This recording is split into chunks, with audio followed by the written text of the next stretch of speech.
The vast emptiness of space surrounded the USS Horizon as it patrolled the outer edges of the solar system.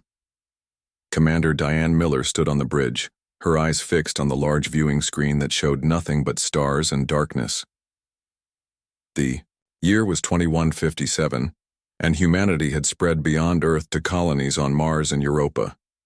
The Horizon's mission was simple: monitor the boundaries of human territory and make contact with any non-hostile entities they might encounter. "Commander, we're picking up something unusual," said Nicole Davis, the communications specialist. Her fingers moved quickly across her console as she tried to isolate the signal. "It's coming from beyond Pluto's orbit." Miller walked over to Davis's station. "What kind of signal?" "Unlike anything in our database. Definitely not human in origin." The bridge fell silent. First contact. The possibility hung in the air, making everyone's pulse quicken. "Alert Dr. Peterson," Miller ordered. "If this is what we think it is, we'll need our xenobiologist." Within minutes, Dr. Alan Peterson arrived on the bridge, slightly out of breath. "Is it true? Non-human communication?" Miller nodded. "We think so. Nicole is trying to decode it now." "I've got something," Davis announced. "It appears to be a greeting of sorts. The computer is working on translation, but the basic structure suggests intelligence. Can we respond?" Miller asked. "Yes, but I recommend caution," Peterson said. "We should start with mathematical sequences. They're universal." For the next 12 hours, the crew worked tirelessly to establish communication with the unknown. Signal. Slowly, a common language began to form. The aliens called themselves the Zarketh, a spacefaring species interested in trade and cultural exchange. "They're approaching our position," said Lieutenant Paul Wilson, the tactical officer. "One large vessel, approximately twice the size of the Horizon." "Weapon status?" Miller asked. "They appear to be powered down. No signs of hostile intent." Miller took a deep breath. "Open a visual channel, Nicole." The main screen flickered, and for the first time, humanity gazed upon an alien face.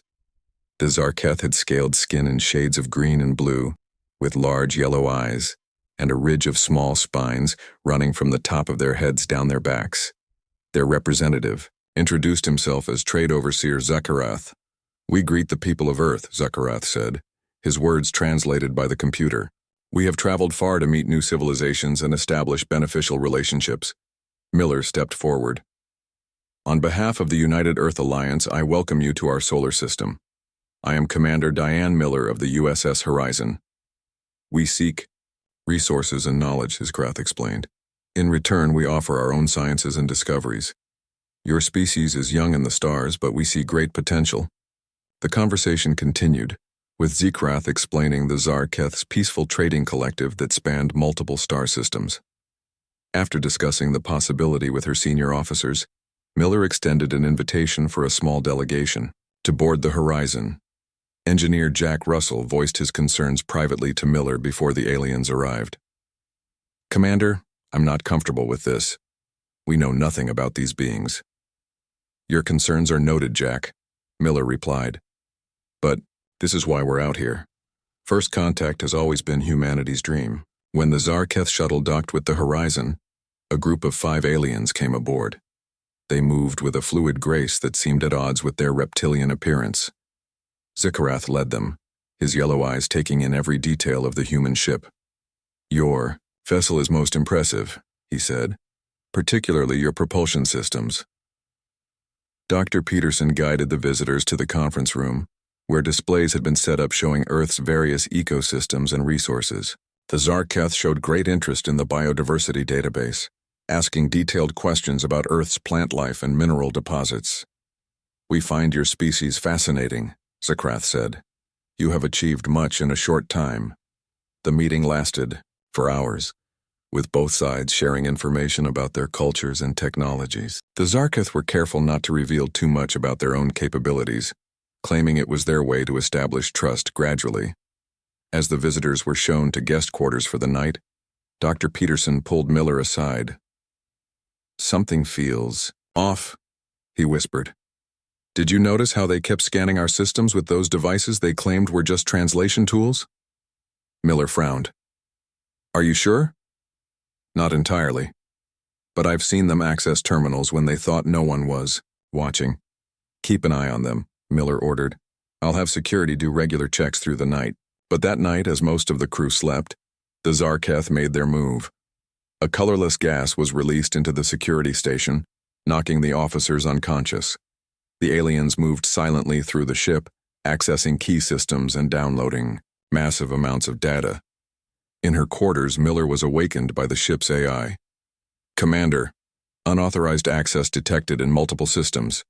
Miller jumped out of bed and grabbed her sidearm. Location, main database, weapons control, and navigation.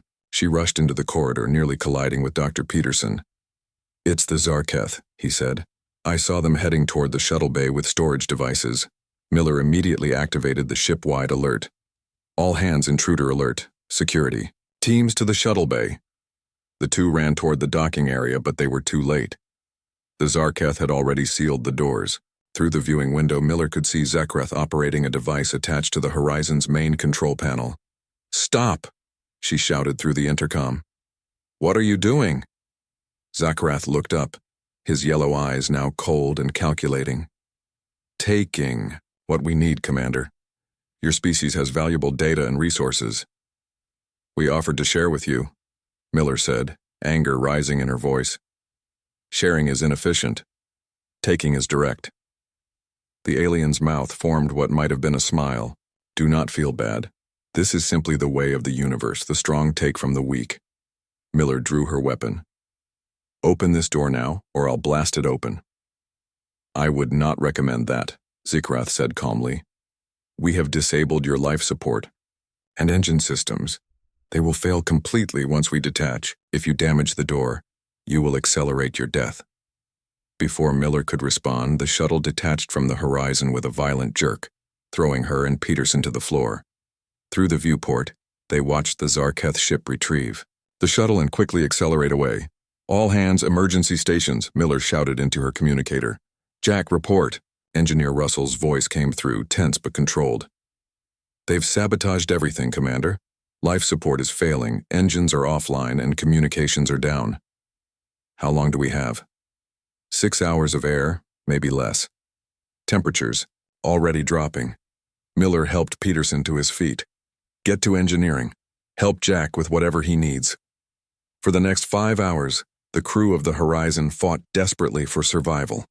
Jack Russell worked miracles with damaged systems, rerouting power and patching life support with spare parts.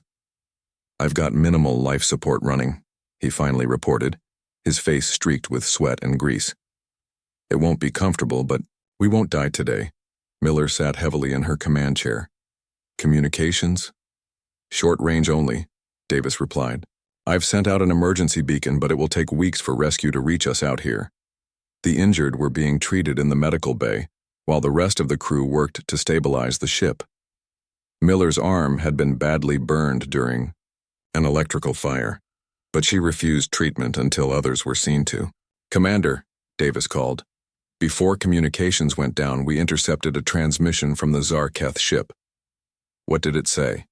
Davis hesitated. They were reporting back to their home world. They have the locations of all our colonies, weapons specs, and biological data. They specifically mentioned the Europa colony as a primary target. Miller's face hardened. They're planning to raid our settlements. Yes. And there was something else. They referred to humans as technologically advanced but morally weak. They believe our willingness to share and negotiate makes us easy targets. Looking out at the stars where the alien ship had disappeared, Miller made a silent promise. The Zarketh had chosen brutality, thinking it made them strong. They would soon learn that human mercy was not weakness, it was a choice. And humans could make different choices when necessary. Send another message, she ordered. Tell Earth what happened here. Tell them the Zarketh are coming. 6 months had passed since the attack on the USS Horizon. Commander Diane Miller stood on the bridge of a new ship, the Retribution. Her left arm now contained cybernetic parts, a permanent reminder of the Zarketh betrayal. The room fell silent. As she entered, the crew watching her with respect and curiosity, Status report, Miller said, taking her place in the command chair. Major Frank Carter, the tactical officer, stepped forward. All systems operational, Commander. The new weapons are online and tested. We're ready to begin the hunt. Miller nodded. The Retribution was Earth's newest and most advanced warship, built specifically to track down the Zarketh before they could attack human colonies. After the Horizon incident, the United Earth Alliance had debated for weeks about the appropriate response. Some leaders wanted immediate military action while others feared starting a war with an unknown alien civilization. In the end, they chose a middle path. The Retribution would find the Zarketh, assess their strength, and try to recover the stolen data if possible. Dr. Reed, what have you found? Miller asked. Dr. Olivia Reed, the ship's AI specialist, brought up a display on the main screen. Based on their last known trajectory and speed, the Zarketh should be in this region. She pointed to a section of space near Jupiter's orbit. We've detected unusual energy signatures from 3 outposts in the area. They're moving faster than we expected, Miller observed. Yes, Commander. And there's something else. The pattern suggests they're not just passing through, they're searching for something. Jack Russell, who had been transferred from the Horizon along with Dr. Peterson, spoke up from his engineering station. Or testing something, perhaps our stolen technology. The thought made everyone uncomfortable. The Zarketh had taken weapons, schematics along with the biodiversity database. If they were adapting human technology to their own ships, they could become even more dangerous. Set course for the nearest affected outpost, Miller ordered. Maximum speed. As the Retribution moved through space, Miller met with her senior officers in the conference room. The wall displayed images of the Zarketh ship they had encountered. What do we know about their capabilities? She asked. Dr. Peterson, who had spent months studying the aliens, explained. Their technology is different from ours, but not necessarily more advanced. They seem to favor biological components integrated with mechanical systems. Weaknesses? Major Carter asked. Their ships are faster, but our weapons have better range, and they seem to lack certain defenses we take for granted. Miller leaned forward. What about their culture? Why did they betray us after we offered friendship? Peterson sighed. I've been analyzing our encounter. I believe theft is fundamental to their society. They don't see it as wrong. It's simply how they operate. If you can't protect your possessions, you don't deserve to keep them. That's no way to build relationships, Russell said. For them it works. They don't want relationships, they want resources. The meeting was interrupted by an alert. They had arrived at Research Station Delta, a small facility orbiting Saturn. The station wasn't responding to communications. Life? Signs? Miller asked as they approached. One faint reading, the medical officer reported. The station has severe damage. Miller organized a rescue team, leading it herself despite objections from her officers. They docked with the station and entered wearing protective suits. The interior was dark and cold with signs of violence everywhere. Bodies of researchers floated in the zero gravity, victims of what appeared to be energy weapons. Search for survivors, Miller ordered. They found one man hiding in a sealed storage compartment. He was injured but alive. Once back on the Retribution, the medical team treated him while Miller waited for him to regain consciousness. His name is Greg Martinez, Dr. Peterson said, checking the station records. He's a climate scientist studying Saturn's atmosphere. When Martinez woke, his eyes were full of fear. Are they gone? The reptile people? You're safe now, Miller assured him. I'm Commander Miller. Can you tell us what happened? Martinez's story confirmed their worst fears. The Zarketh had attacked, without warning, killing most of the station personnel immediately. They had questioned the survivors about Earth's defenses and the layout of major colonies. They were especially interested in Europa, Martinez said. They kept asking about its water reservoirs and power systems. Did they say why? Miller asked. One of them, I think he was their leader, said Europa was perfect for their needs. Something about the ice covering being useful for their biotechnology.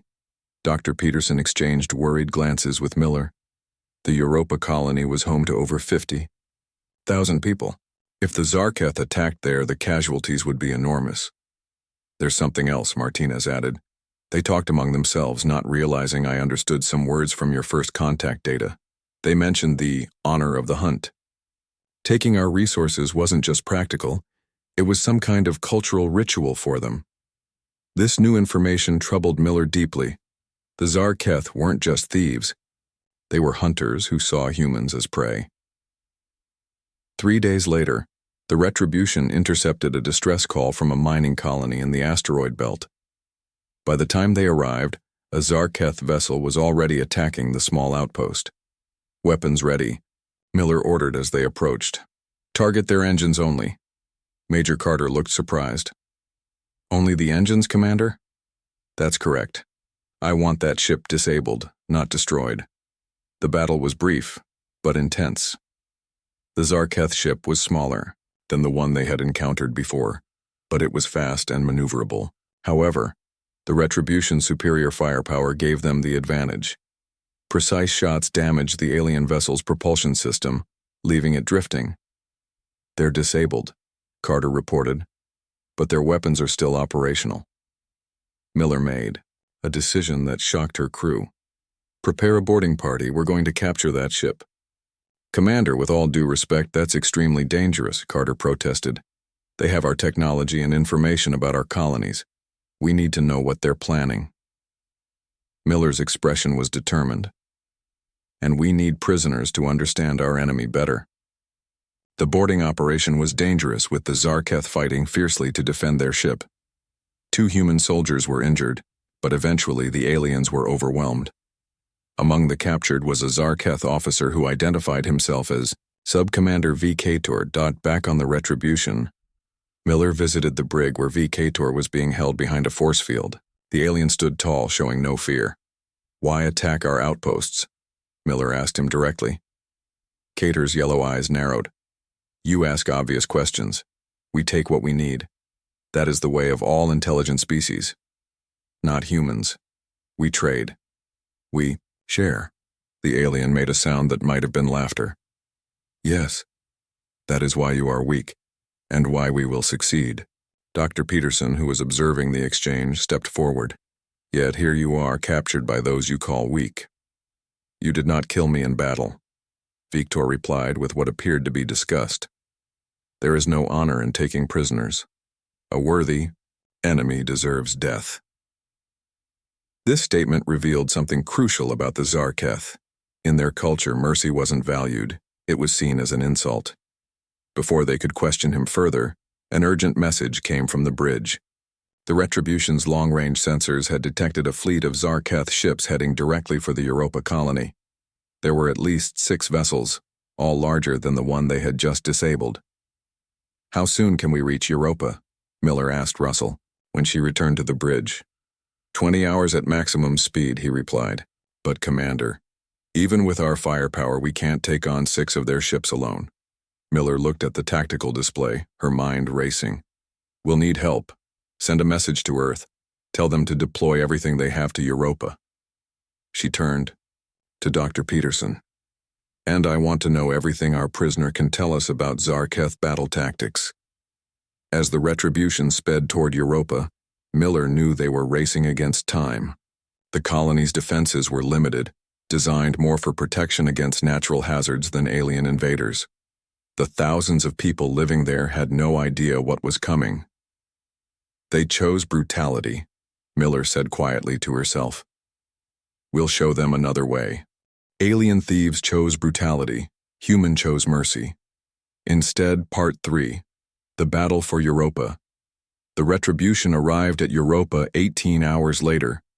The massive ice moon of Jupiter gleamed like a pearl against the darkness of space. On its surface, beneath kilometers of frozen water, the human colony housed 50,000 people who had no idea they were about to become targets. Commander Miller's first action was to contact Colony Governor Karen Taylor, a tough former engineer who had overseen Europa's development for the past decade.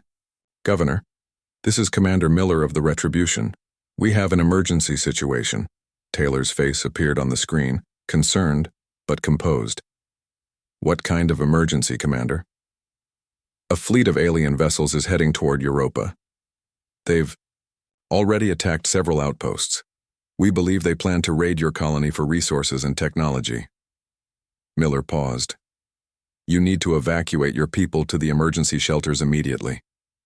To her credit, Taylor asked no unnecessary questions. How long do we have? Less than 6 hours. The governor nodded. We'll begin evacuation procedures right away. What support can you provide? The Retribution will defend the colony, and Earth is sending reinforcements, but they won't arrive for at least 12 hours. After ending the transmission, Miller gathered her senior officers. The situation was grim. They were outnumbered 6-1, and the colony's defenses were minimal. We can't win in a direct confrontation, Major Carter said, looking at the tactical display. Then we won't confront them directly, Miller replied. We'll use what they don't expect. Dr. Peterson raised an eyebrow. Which is? Creativity. Unpredictability. Miller turned to Jack Russell. Jack, I need you to go to the surface. Work with the colony engineers.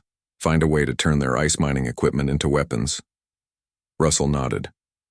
The drilling lasers could be modified, and the ice itself might be useful. Good. Dr. Reed, analyze everything we know about their ships, find weaknesses. As the crew prepared, Miller studied the prisoner, Vikator. The alien remained proud even in captivity. Your colony will fall, Victor said when Miller visited his cell. War Master Zuckrath has never failed in a hunt. Miller recognized the name. Zuckrath? The same one who boarded the Horizon? Yes, he is our most honored hunter. The trophies from your ship earned him great status. Victor's scaled face showed what might have been pride. Now he comes to claim a greater prize. Why Europa specifically? Miller asked. Its water, its minerals, its position. Victor seemed to see no harm in sharing this information, and to prove that humans are easy prey. Miller left the brig with a clearer understanding of their enemy and the beginnings of a plan. On Europa's surface, Russell worked with colonial engineers to modify their equipment. The massive drilling platforms used to mine through the ice were being converted into defensive weapons. Governor Taylor organized the evacuation, moving people into the deepest levels of the colony where the thick ice would provide protection. We're hiding most of the population in the sublevels, Taylor explained to Miller via video link. But I've kept a skeleton crew on the surface to maintain appearances. Good, Miller replied. We want them to think it's business as usual. Make it look like you have no idea they're coming. The hours passed quickly. Dr. Reed reported her findings on the Zarketh vessels. Their ships use a biomechanical hybrid technology. The hulls literally grow and repair themselves, but they're vulnerable to extreme temperature changes. Europa is minus 160 degrees Celsius on the surface, Miller noted. Could we use that? Possibly. Their landing craft will need to heat up to function in those conditions. That creates a vulnerability. Miller's plan took shape. Instead of evacuating the colony entirely, they would use it as bait. The Retribution would hide on the far side of Europa, out of sight but ready to attack. Meanwhile, the converted mining equipment would be positioned to surprise the invaders once they landed. 5 hours later, the Zarketh fleet appeared, just as expected. 6 large vessels moving into position around Europa. Aboard the Zarketh command ship, War Master Zuckrath observed the human colony with satisfaction. The reptilian alien had risen in rank after his successful raid on the Horizon. Now he would cement his status by claiming an entire human settlement. No defensive measures detected, reported his second-in-command. They appear unaware of our approach. As expected, Zuckrath said, humans are predictable in their weakness. Begin landing procedures. Target their water processing facilities and power generation first. The Zarketh ships deployed smaller craft that descended toward Europa's surface. They landed near the main colony dome, weapons ready as they cut through the outer airlocks. To their surprise, they met little resistance. The few humans they encountered fled deeper into the colony. They run rather than fight, a Zarketh soldier reported to Zuckrath, who had joined the ground forces. Just as you predicted, War Master. Secure. Their technology centers, Zakrath ordered. Download all data before destruction. The aliens spread through the seemingly abandoned colony, finding it suspiciously empty but still operational. As they reached the central plaza, Governor Taylor's voice echoed through the communication system. Attention intruders. You have entered European colony illegally. You have 10 seconds to surrender your weapons. Zakrath laughed, a harsh sound that echoed in the empty plaza. Humans and their empty threats. Time's up, Taylor's voice said calmly. Suddenly, the plaza floor split open. Modified mining lasers emerged alongside massive pumps.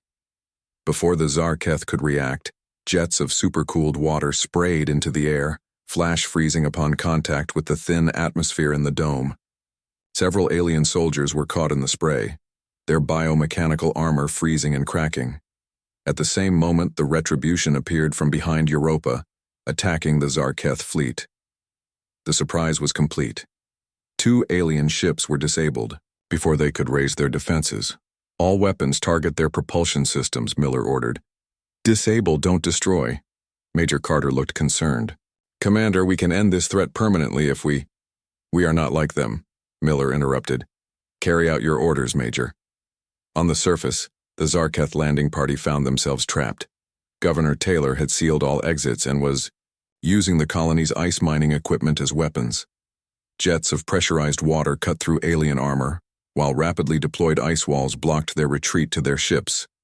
Zakrath, realizing he had underestimated the humans, signaled his fleet for emergency extraction.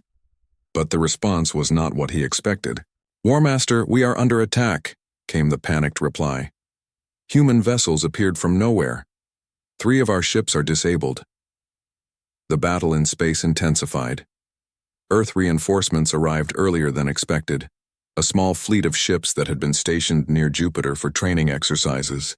Together with the Retribution, they executed Miller's plan perfectly, disabling the Zarketh vessels without destroying them.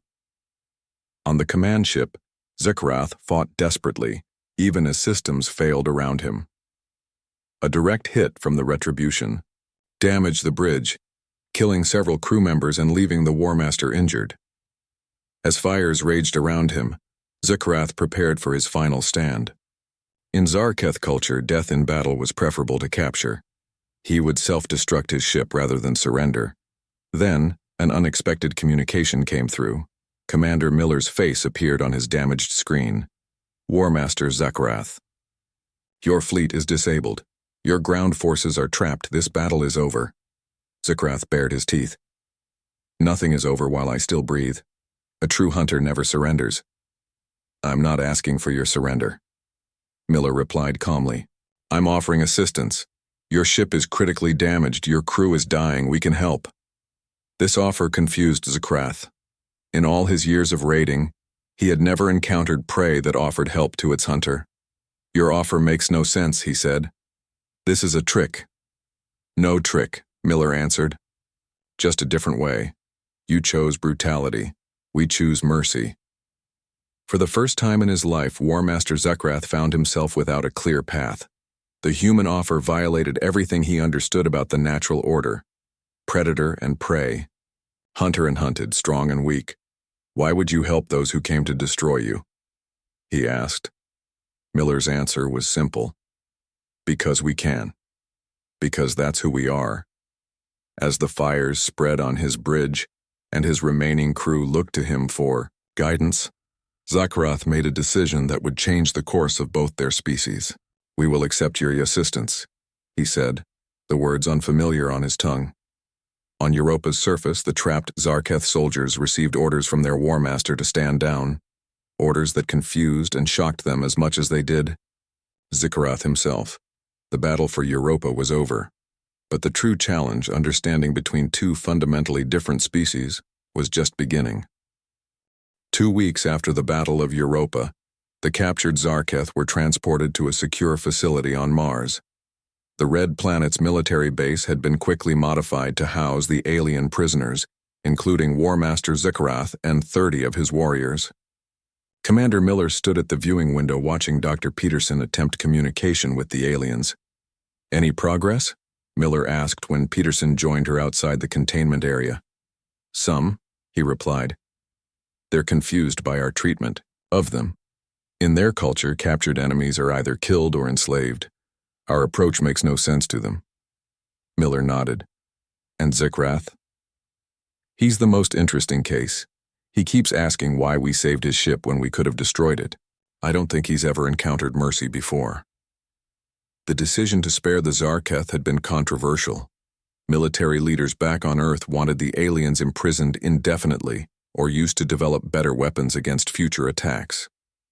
But Miller had advocated for a different approach. "These beings have only known taking," she had argued in her report. "They need to learn there are other ways to interact." To her surprise, Governor Taylor had supported her. The Europa colony leader had traveled to Earth specifically to speak to the United Earth Alliance Council. "I watched my colony nearly destroyed," Taylor had told them. "I have every reason to want revenge. But Commander Miller's approach offers something more valuable, the possibility of ending this conflict permanently." Now on Mars, Miller was implementing what she called a cultural exchange program. Instead of traditional imprisonment, the Zarketh were being taught about human society while humans learned about them. Jack Russell had taken to working with the aliens' engineers, finding common ground in technical problems. "Their biomechanical systems are fascinating," he told Miller during a break. "We could learn a lot from each other." Not all the Zarketh were receptive, however. A group led by one of Zikrath's lieutenants refused to participate, maintaining that human mercy only proved their weakness. Sub-Commander Vector, captured earlier on the disabled ship, found himself in an unexpected position. Having spent more time with humans, he had begun to question some of his species' assumptions. "Your people rebuild rather than seek revenge," he said to Miller during one session. "This makes no sense to us." "Why not?" she asked. "Because it shows others you can be attacked without consequence." "Does it? Or does it show we're strong enough that we don't need revenge?" This conversation troubled Vikator deeply. The Zarketh had evolved on a world with scarce resources, where taking from others was necessary for survival. Their entire society was built around the concept that strength meant taking what you wanted. Dr. Reed made a breakthrough when studying Zarketh history. "Their home planet suffered an environmental collapse thousands of years ago," she explained to Miller. "They became raiders out of necessity, but now it's their entire identity." Meanwhile, Miller faced increasing pressure from Earth. Intelligence reports suggested a larger Zarketh force had been dispatched from their homeworld after losing contact with Zikrath's fleet. "We need to prepare for war," General William Price told her during a video conference. "These cultural experiments of yours are interesting, but we need weapons, not understanding."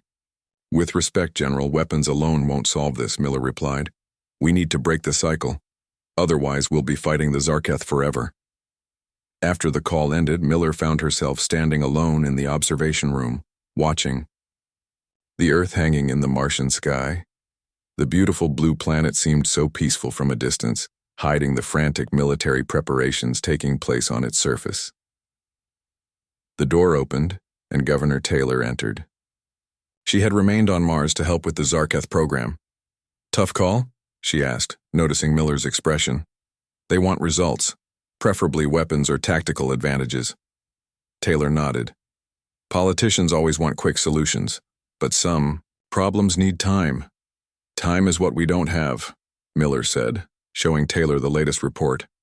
"A Zarketh battle fleet is headed our way, larger than anything we've seen before." "So what's your plan?" Miller took a deep breath. "Something unconventional. I want to take the Retribution to meet them, with Zikrath and Vector on board." Taylor looked shocked. "You want to bring the aliens who tried to destroy my colony face to face with an even larger enemy force?" "Yes. Because they're not just aliens who tried to destroy your colony anymore. They're aliens who've lived among us, who've seen another way of existence." The plan was risky. Miller proposed traveling with a small human fleet to intercept the approaching Zarketh reinforcements. They would bring the rehabilitated aliens to demonstrate that cooperation was possible between their species. The United Earth Alliance Council was divided. Some saw it as a suicide mission, others as their only hope for avoiding a devastating war. In the end, they approved the mission with one condition.